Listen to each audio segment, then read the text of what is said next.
Assalamualaikum warahmatullahi wabarakatuh. Kali ini kita akan membahas planning replacement undercarriage pada alat berat.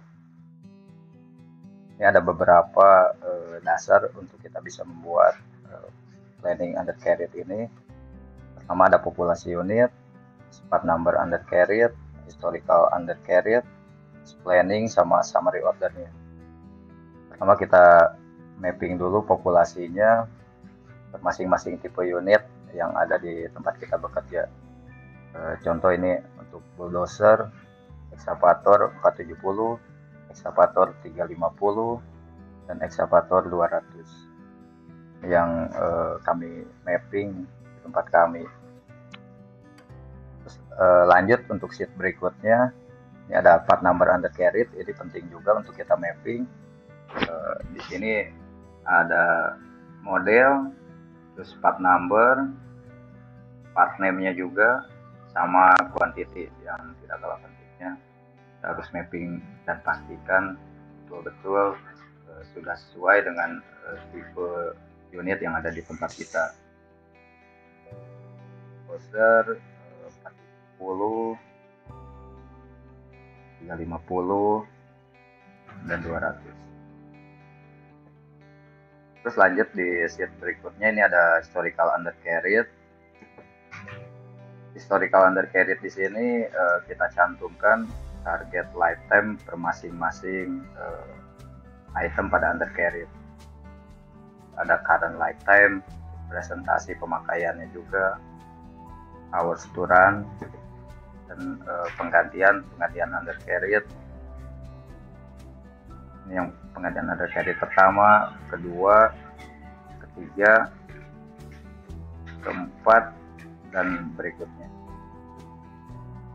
Di historical penggantian undercarriage ini yang harus kita monitor daily, weekly, maupun monthly. Ini nanti teman-teman perlu catat juga untuk HM, tanggal pada saat penggantian undercarriage, dan ini ada lifetime-nya. Lifetime ini HM update dikurangi dengan HM pada saat penggantian. Dan untuk brand juga kita perlu cantumkan, karena ini yang nanti untuk dasar kita analisa brand mana yang paling tahan atau lifetime-nya yang paling tinggi, brand mana, dan kita bisa putuskan juga kita akan lanjut pakai untuk brand ini atau kita pakai brand yang lain. Itu yang nanti jadi dasar pertimbangan juga. Dan di atas ini ada average lifetime. Ini average lifetime ini diambil dari rata-rata lifetime terupdate.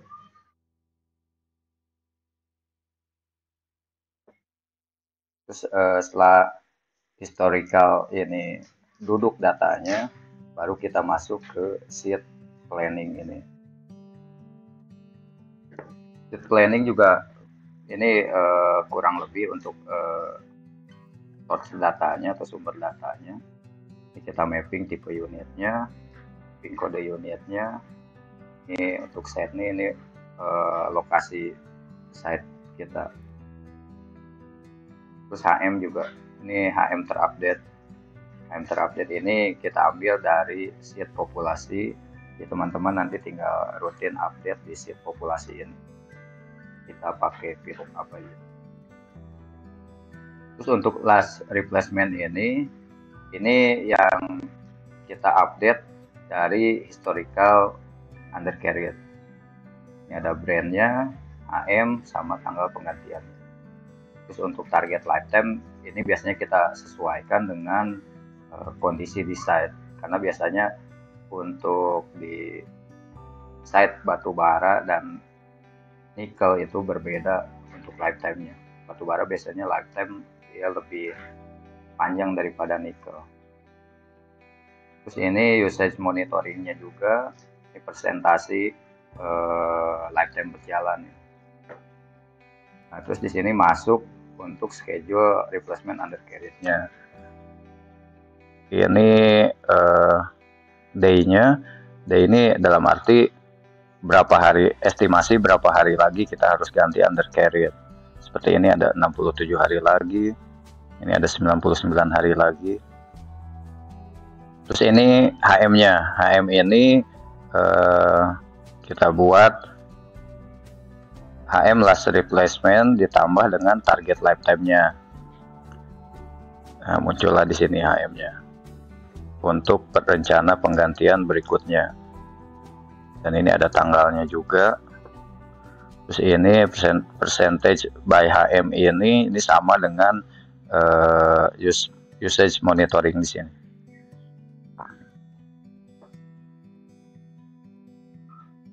Ini nanti kita buat juga bulan ke bulannya.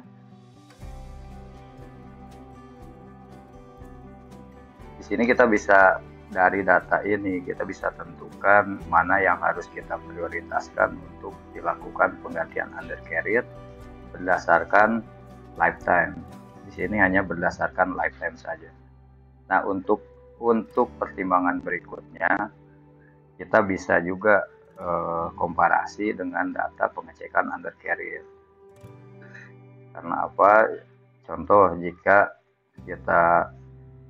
kita ada satu tipe unit yang penggantian undercarriage-nya itu berbarengan, misalkan di 470 ini di bulan Maret, misalkan di bulan Maret ini ada penggantian 4 undercarriage yang udah masuk di schedule ini. Nah, bagaimana cara kita tentukan mana yang harus kita prioritaskan? Itu caranya kita dengan komparasi data pengecekan undercarriage terupdate. Ini contoh untuk data pengecekan undercarriage. Ini ada presentasi per masing-masing itemnya. Nah, data presentasi ini dasarnya dari mana? Ini data presentasi ini diambil dari data pengukuran undercarriage aktual, disesuaikan dengan standar dan limit untuk penggantiannya. Standar dan limit untuk penggantian ini kita ambil dari shop manual biasanya di masing-masing tipe excavator atau bulldozer atau unit-unit track type.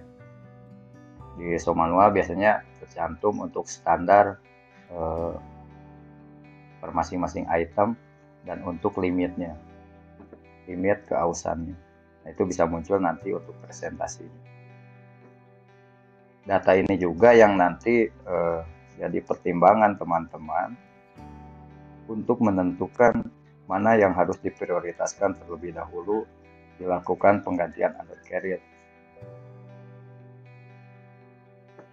Setelah kita dapat data itu, kita mapping untuk orderannya. Nah, setelah kita tentukan mana yang harus kita prioritaskan, teman-teman di planning langsung membuat orderan. Ini untuk data orderan ini ada kode unit, model unit, ada WO number harusnya di sini. Terus ada nomor BP. Nomor BP ini bon permintaan atau bisa juga mechanic order list dan lain sebagainya. Tergantung dari sistem yang ada di perusahaan masing-masing. Terus untuk alur berikutnya ini ada nomor PR juga, ada nomor PO juga. Nah, ini yang harus dimonitor di teman-teman planning untuk setiap permintaan ini. Terima kasih sudah menonton video ini, jangan lupa like, share dan subscribe.